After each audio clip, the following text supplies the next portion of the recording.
दक्षिण पश्चिम बंगोपसागर एवं तत्संलग्न श्रीलंका उपकूल में सृष्टि होइछि गभीर अवपात। यह बात्यारे परिणत हेब जार ना रही डिटोआ। तेबे एहार प्रभाव में तमिलनाडुर अधिकांश स्थान में 30 तारिख पर्यंत प्रबल वर्षार संभावना रही। तमिलनाडुर रयालसीमा अति प्रबल वर्षा नहीं आईएमडी पूर्वानुमान करिछि। केवल दक्षिण ओडिशार किछि स्थान में वर्षा हेबार संभावना रही। तेबे अन्य एक बात्या सेनेयार प्रभाव तमिलनाडु उपरे पड़िबो।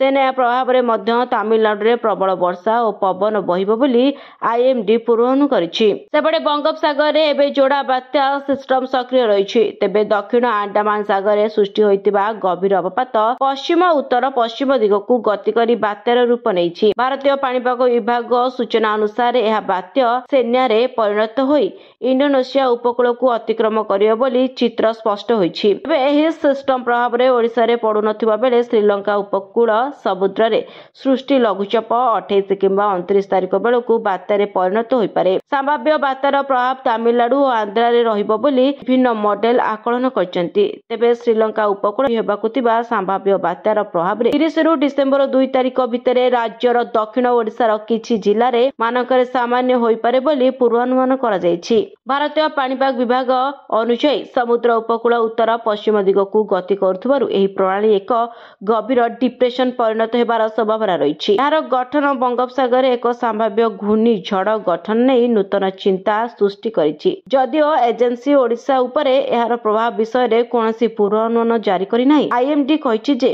बात्या वर्तमान दक्षिण पश्चिम बंगोपसागर एवं श्रीलंका निकटवर्ती जलभाग रे केंद्रित होइछि। यह तमिलनाडु पुडुचेरी दक्षिण आंध्रा रे उपकूल आड़कू गति करने सहित आहरी घनीभूत होइपारे। ब्यूरो रिपोर्ट न्यूज दुनिया।